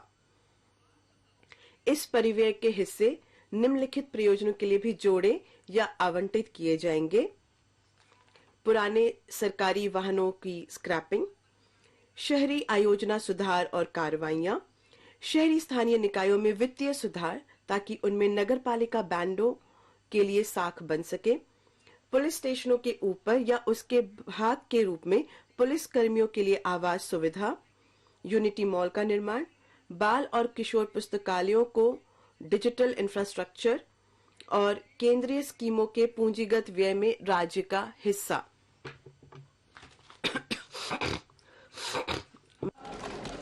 fiscal deficit of states. States will be allowed a fiscal deficit of 3.5% of GSDP, of which 0.5% will be tied to power sector reforms. Revised estimates 2022 to 2023. The revised estimate, Honorable Speaker, sir, of the total receipts other than borrowing is 24.3 lakh crores, of which the net tax receipts are 20.9 lakh crores.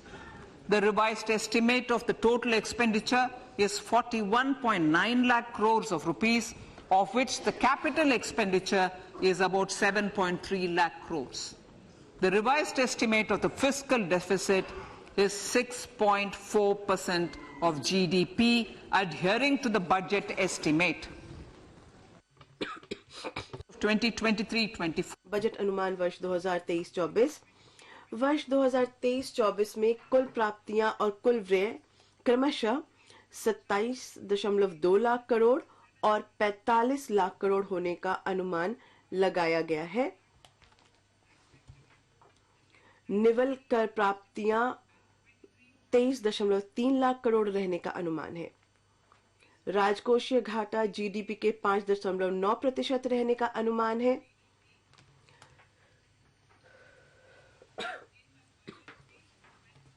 वर्ष 2021-22 के अपने budget भाषण में मैंने यह घोषणा की थी कि हम कालांतर में राजकोषीय घाटे को सतत रूप से अच्छी तरह कम करने के साथ वर्ष 2025-26 तक राजकोषीय घाटे को 4.5% से नीचे रखने के लिए राजकोषीय समेकन के मार्ग पर चलते रहने की योजना बना रहे हैं। हमने इस मार्ग का अनुसरण करना जारी रखा है और मैं अपना इरादा दोहराती हूँ कि हम वर्ष 2025-26 तक राजकोषीय घाटे को जीडीपी के 4.5% के नीचे ले आएंगे। To finance the fiscal deficit, वर्ष 2023-24 में राजकोषीय घाटे का वित्त पोषण करने के लिए दिनांकित प्रतिभूतियों से निवल बाजार उधारियां 11.8 लाख करोड़ रुपए होने का अनुमान लगाया गया है। शेष वित्त पोषण लघु बचतों और अन्य स्रोतों से आने की अपेक्षा है। सकल बाजार उधारियां 15.4 लाख करोड़ रुपए होने का अनुमान लगाया गया है। माननीय अध्यक्ष महोदय, अब मैं अपने भाषण के भाग ख को पढ़ती हूँ।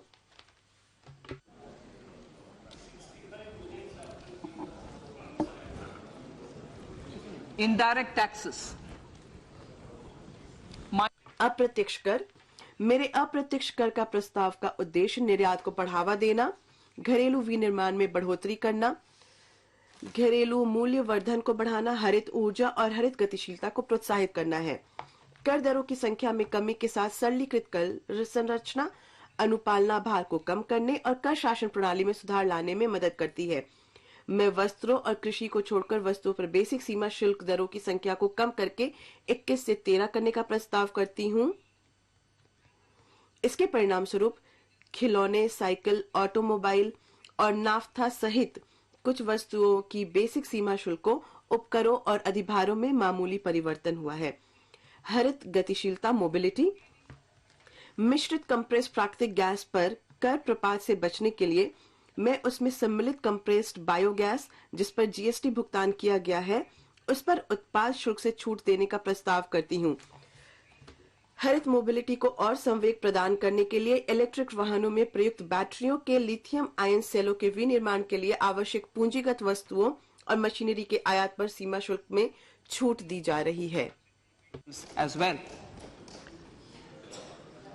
Electronics, as a result of various initiatives of the government. Electronics. चरणबद्ध विनिर्माण कार्यक्रम सहित सरकार ने विभिन्न पहलों के परिणाम स्वरूप भारत में मोबाइल फोन का उत्पादन वर्ष 2014-15 में करीब 18,900 करोड़ रुपए मूल्य के 5.8 करोड़ यूनिट से बढ़कर पिछले वित्तीय वर्ष में 2,75,000 करोड़ रुपए मूल्य के 31 करोड़ यूनिट तक पहुंच गया है।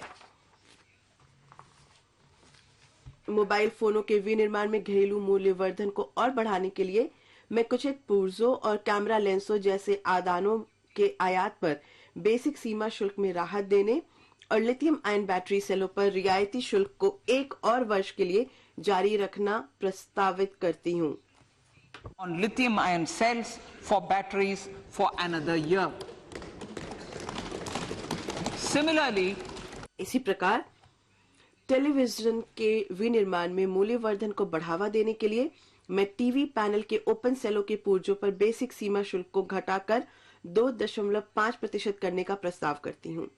इलेक्ट्रिकल शुल्क संरचना के व्युत्क्रमण में दोष सुधार करने के लिए और इलेक्ट्रिक रसोई घर चिमनियों के विनिर्माण को प्रोत्साहित करने के लिए इलेक्ट्रिक रसोई घर चिमनियों पर बेसिक सीमा शुल्क को 7.5% से बढ़ाकर 15% करने और इस उपकरण के हिट क्वाइल पर आयात शुल्क को 20% से घटाकर 15% करने का प्रस्ताव करती हूँ।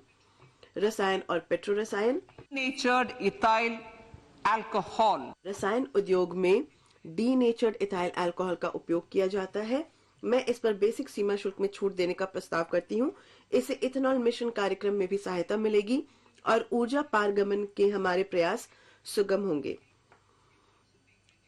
एसिड ग्रेड फ्लोस पार पर बेसिक सीमा शुल्क को भी 5% से कम कर 2.5% किया जा रहा है ताकि घरेलू फ्लोरोकेमिकल्स उद्योग प्रतिस्पर्धा बना रहे। इसके अलावा एपीक्लोरोहाइड्रिन के विनिर्माण के लिए प्रयुक्त कच्चे ग्लिसरीन पर बेसिक सीमा शुल्क को 7.5% से कम कर 2.5% करने का प्रस्ताव किया गया है।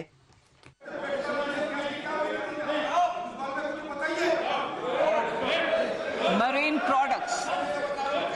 In the last मरीन उत्पाद पिछले वित्तीय वर्ष में समुद्री उत्पादों में उच्चतम निर्यात समृद्धि दर्ज की गई, जिससे देश के तटीय राज्यों में रहने वाले कृषकों को फायदा हुआ है।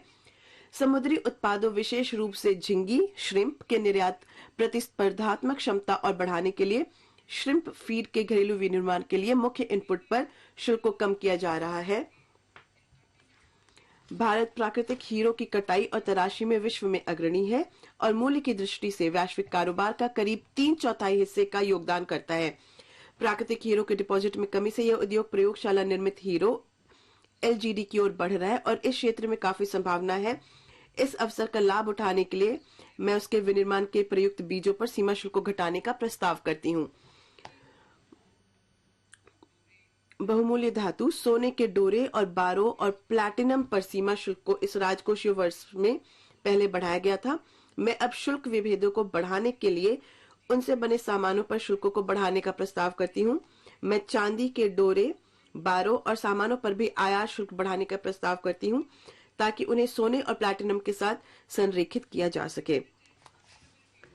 धातु स्टील क्षेत्र के लिए कच्ची सामग्री की उपलब्धता सुगम करने के लिए सीआरजीओ स्टील के विनिर्माण के लिए कच्ची सामग्री, लौह स्क्रैप और निकल कैथोड पर बेसिक सीमा शुल्क को छूट जारी रखा जा रहा है। इसी प्रकार द्वितीयक तांबा कॉपर उत्पादकताओं जो मुख्यतया एमएसएमई क्षेत्र में है के लिए कच्चे माल की उपलब्धता सुनिश्चित करने हेतु कॉपर स्क्रैप पर 2.5% की रियायती बीसीडी को जारी रखा जा रहा है। सम्मिश्रित रबड़ शुल्क की परिवंचना को रोकने के लिए सम्मिश्रित रबड़ पर बेसिक सीमा शुल्क को बढ़ाकर लेटेक्स को छोड़कर अन्य प्राकृतिक रबड़ के बराबर 10% से 25% या 30 रुपए प्रति किलोग्राम जो भी कम हो किया जा रहा है। cigarettes, national calamity. सिगरेट विनिर्दिष्ट सिगरेटों पर ज्यादा आपदा आकस्मिकता शुल्क एनसीसीडी को 3 वर्ष पूर्व संशोधित किया गया था। इसमें लगभग 16% की वृद्धि करने का प्रस्ताव किया गया है। I now come to my direct tax proposals on प्रत्यक्ष कर माननीय अध्यक्ष महोदय, मैं अब प्रत्यक्ष कर प्रस्ताव पर आती हूँ। इन प्रस्तावों का उद्देश्य कर संरचना की निरंतरता और स्थिरता बनाए रखना, अनुपालना भार को कम करने के लिए विभिन्न प्रावधानों का और सरलीकरण और उन्हें युक्ति संगत बनाना, उद्यमिता की भावना को प्रोत्साहित करना और नागरिकों को कर राहत प्रदान करना है।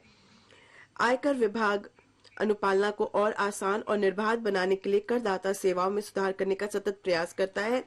हमारे करदाता पोर्टल को एक दिन में अधिकतम 72 लाख रिटर्न प्राप्त हुए हैं और इस पोर्टल ने इस वर्ष 6.5 करोड़ रिटर्न संसाधित किए हैं। औसत संसाधन अवधि को वित्तीय वर्ष 13-14 में 93 दिवस से घटाकर अब 16 दिवस कर दिया गया है और 45% रिटर्न 24 घंटे के अंदर संसाधित कर दिए गए थे। हम इसमें और सुधार करने का इरादा रखते हैं और करदाताओं की सुविधा हेतु अगली पीढ़ी के सामान्य आईटी रिटर्न फॉर्म लाने और साथ ही शिकायत निवारण तंत्र को और सुदृढ़ करने की योजना बना रहे हैं। एमएसएमई और पेशेवर एमएसएमई हमारी अर्थव्यवस्था की समृद्धि के इंजन हैं। 2 करोड़ रुपए तक के टर्नओवर वाले सूक्ष्म उद्यम और 50 लाख रुपए तक के टर्नओवर वाले कुछ पेशेवर प्रकल्पित कराधान का लाभ उठा सकते हैं। मैं इन सीमाओं को उन करदाताओं के लिए क्रमशः 3 करोड़ रुपए और 75 लाख रुपए तक बढ़ाने का प्रस्ताव करती हूं, जिनकी नकदी प्राप्तियां 5% से अधिक नहीं है। जिनकी नकदी प्राप्तियां 5% से अधिक नहीं है। इसके अलावा एमएसएमई को समय पर भुगतान की प्राप्ति में सहायता करने के लिए मैं उन पर व्यय खर्चों के लिए कटौती को भी अनुमत करने का प्रस्ताव करती हूँ जब उनका भुगतान वास्तविक रूप से कर दिया गया हो। सहकारिता। सहकारिता एक सराहनीय अवधारणा है। हमारे प्रधानमंत्री के सहकार से समृद्धि के लक्ष्य को साकार करने के लिए और सहकार की भावना को अमृतकाल की भावना से जोड़ने के उनके संकल्प की सिद्धि हेतु भाग क में प्रस्तावित उपायों के अतिरिक्त सहकारिता क्षेत्र के लिए मेरे पास कई प्रस्ताव हैं। प्रथमतः दिनांक 31/3/2024 तक विनिर्माण गतिविधियां शुरू करने वाली नई सहकारी समितियों को 15% की कम कॉर्पोरेट दर कर का लाभ मिलेगा, जैसा कि नई निर्माण कंपनियों को वर्तमान में मिलता है। द्वितीयतः मैं चीनी सहकारी समितियों को निर्धारण वर्ष 2016-17 की अवधि से पहले गन्ना किसानों को किए गए भुगतानों का व्यय के रूप में दावा करने के लिए एक अवसर प्रदान करने का प्रस्ताव करती हूँ। इस प्रस्ताव से संभावित राहत 10,000 करोड़ रुपए की होगी।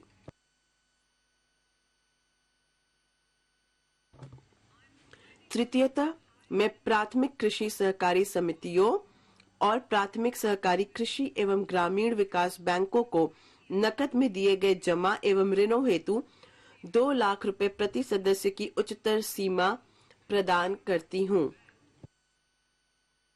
इसे दोहराती हूँ। तृतीयतः मैं प्राथमिक कृषि सहकारी समितियों और प्राथमिक सहकारी कृषि एवं ग्रामीण विकास बैंकों को नकद में दिए गए जमा एवं ऋणों हेतु 2 लाख रुपए प्रति सदस्य की उच्चतर सीमा प्रदान करती हूँ। इसी प्रकार से सहकारी समितियों को टीडीएस के लिए नकदी आहरण पर 3 करोड़ रुपए की उच्चतर सीमा प्रदान की जा रही है। स्टार्टअप।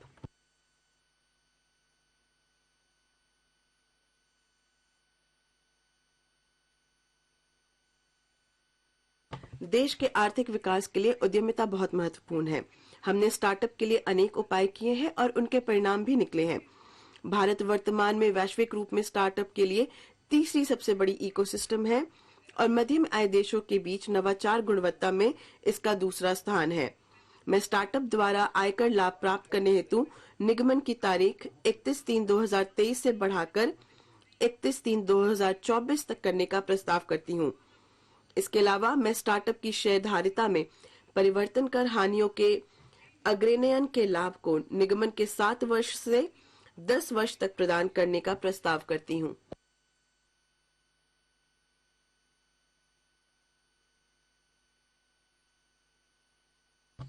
आयुक्त स्तर पर अपीलों के लंबन को कम करने के लिए मैं छोटी अपीलों को निपटाने के लिए लगभग 100 संयुक्त आयुक्तों की तैनाती का प्रस्ताव करती हूँ। हम इस वर्ष पहले से प्राप्त विवरणियों के जांच के लिए चुनने हेतु और अधिक सिलेक्टिव रहेंगे। कर रियायतों को बेहतर लक्षित करना। कर रियायतों और छूटों को बेहतर लक्षित करने के लिए मैं धारा 54 और 54 के तहत आवासीय गृह में किए गए निवेश पर पूंजीगत लाभों से कटौती की सीमा को 10 करोड़ रुपए करने का प्रस्ताव करती हूँ। इसी उद्देश्य से दूसरा प्रस्ताव अत्यधिक मूल्य वाली बीमा पॉलिसियों की आय की आयकर छूट को सीमित करना है। युक्ति संगत बनाना। माननीय अध्यक्ष महोदय, युक्ति संगत बनाने और सरलीकरण से संबंधित कई प्रस्ताव हैं। आवासन, शहरों, नगरों और गांवों के विकास या किसी गतिविधि अथवा मामले को विनियमित और विकसित करने के उद्देश्य से संघ अथवा राज्यों के कानूनों के तहत स्थापित प्राधिकरणों, बोर्डों और आयोगों की आय को आयकर से छूट देने का प्रस्ताव है। इस दिशा में अन्य प्रमुख उपाय निम्नानुसार है।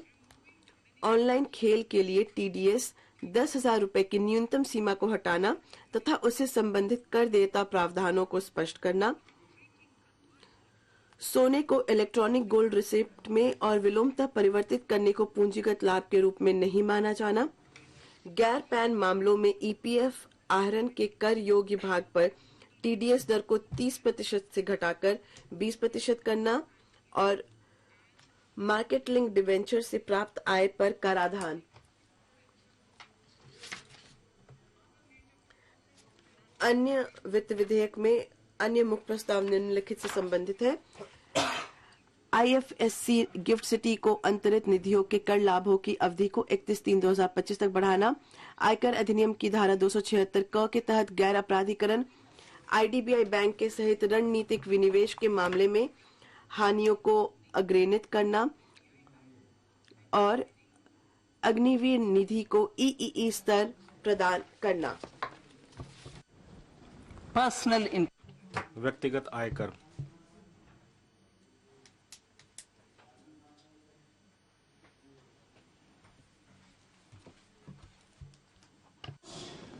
Now I come to what everyone is. मैं अब वह बताना चाहती हूं जिसका सबको इंतजार है, व्यक्तिगत आयकर। मुझे 5 प्रमुख घोषणाएं करनी है इस बारे में। ये मुख्यतः हमारे परिश्रमी मध्यम आय वर्ग के लिए है, के लाभ के लिए है। जो पहली घोषणा है वो रिबेट से संबंधित है। वर्तमान में पुरानी और नई आयकर व्यवस्थाओं में 5 लाख रुपए तक की आय वाले किसी व्यक्ति किसी प्रकार के आय का भुगतान नहीं करते हैं। मैं रिबेट की सीमा को नई कर व्यवस्था में 7 लाख रुपए तक बढ़ाने का प्रस्ताव करती हूं।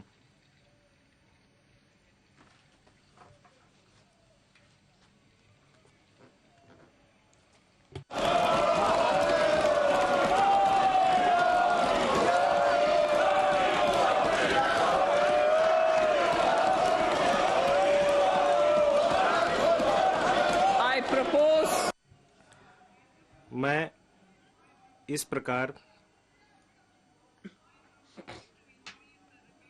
नई कर व्यवस्था में 7 लाख रुपए तक आय वाले व्यक्तियों को कोई कर भुगतान नहीं करना होगा। जो 7 लाख तक रुपए कमा रहे हैं उनको कोई कर भुगतान नहीं करना होगा।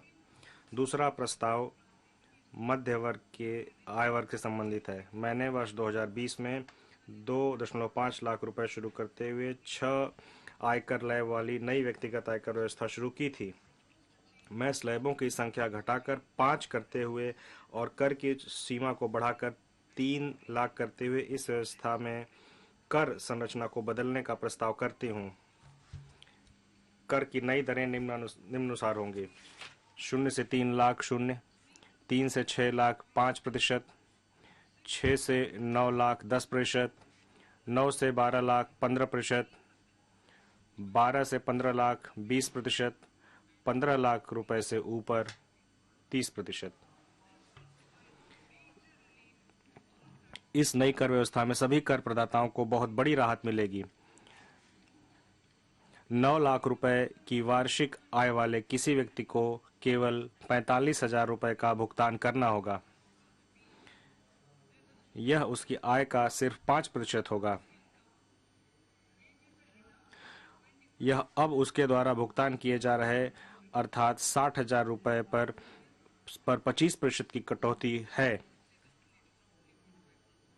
यह सिर्फ 45,000 हो गया है। इसी प्रकार वह व्यक्ति जिसकी आय 15 लाख रुपए आय वाले किसी व्यक्ति को केवल 1.5 लाख रुपए या उसकी आय के 10% का भुगतान करना होगा, जो कि उसकी मौजूदा देयता अर्थात 1,87,500 रुपए से 20% की कटौती होगी।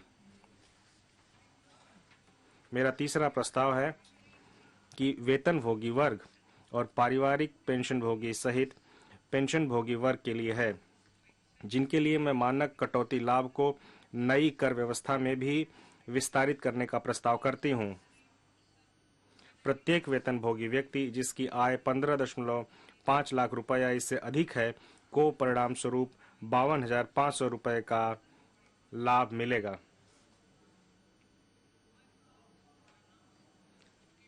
मेरी चौथी घोषणा हमारे देश की अधिकतम कर दर जो कि 42.74% है से संबंधित है। यह विश्व में सबसे अधिक कर दरों में से एक है। मैं नई कर व्यवस्था में उच्चतम अधिभार को 37% से घटाकर 25% करने का प्रस्ताव करती हूं।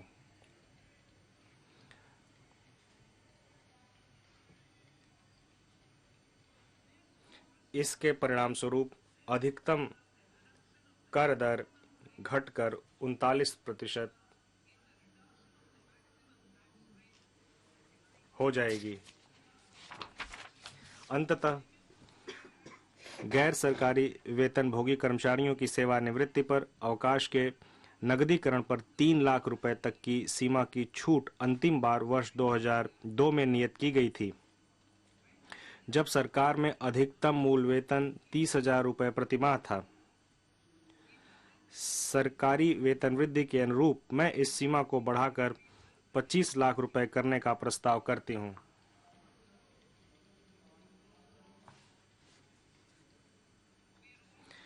हम डिफॉल्ट कर व्यवस्था के रूप में नई कर व्यवस्था भी बना रहे हैं, तथापि नागरिकों को पुरानी कर व्यवस्था का लाभ उठाने का विकल्प भी जारी रहेगा। इनके अलावा मैं अनुबंध में दिए गए अनुसार कुछ और परिवर्तन भी कर रही हूं। इन प्रस्तावों के परिणाम स्वरूप लगभग 38,000 करोड़ रुपए, जिसमें से 37,000 करोड़ रुपए प्रत्यक्ष करों के तथा 1,000 करोड़ रुपए अप्रत्यक्ष करों के राजस्व को परित्यक्त किया जाएगा, जबकि लगभग 3,000 करोड़ रुपए का अतिरिक्त राजस्व जुटाया जाएगा। इस प्रकार कुल वार्षिक परित्यक्त राजस्व लगभग 35,000 करोड़ होगा। माननीय अध्यक्ष महोदय, इन शब्दों के साथ मैं बजट इस प्रतिष्ठित सदन को सौंपती हूं।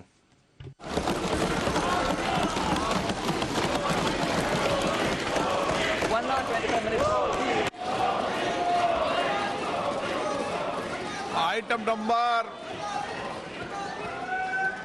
1 माननीय item number 2 Shrimati Nirmala Sitharaman ji. Sir, with your permission, आपकी अनुमति से मैं सदन के पटल पर निम्नलिखित पत्र सदन के पटल पर रखती हूँ। 3.1 वित्तीय जिम्मेदारी प्रबंधन विधेयक 2003 के अंतर्गत मध्यवर्ती वित्तीय फिस्कल पॉलिसी स्ट्रेटजी वक्तव्य और माक्रो इकोनॉमिक फ्रेमवर्क स्टेटमेंट सदन के पटल पर रखती हूँ। समाचार भाग 2 के माध्यम से पहले ही सूचित किया जा चुका है कि माननीय वित्त मंत्री जी के बजट भाषण की प्रतियां हार्ड कॉपी के रूप में उपलब्ध कराई गई है। आप बजट भाषण की अपनी अपनी प्रति प्रकाशन पलक से ले लें। आपको ये भी सूचित किया जाता है कि माननीय मंत्री द्वारा बजट प्रस्तुत किए जाने के पश्चात उसकी प्रतियां आपको मेंबर्स पोर्टल के माध्यम से उपलब्ध करा दी जाएगी। आइटम नंबर 3 माननीय मंत्री जी, वित्त मंत्री जी। sir, with your permission, आपकी अनुमति से मैं जो वित्त विधेयक है 2023-22-23 उसको सदन में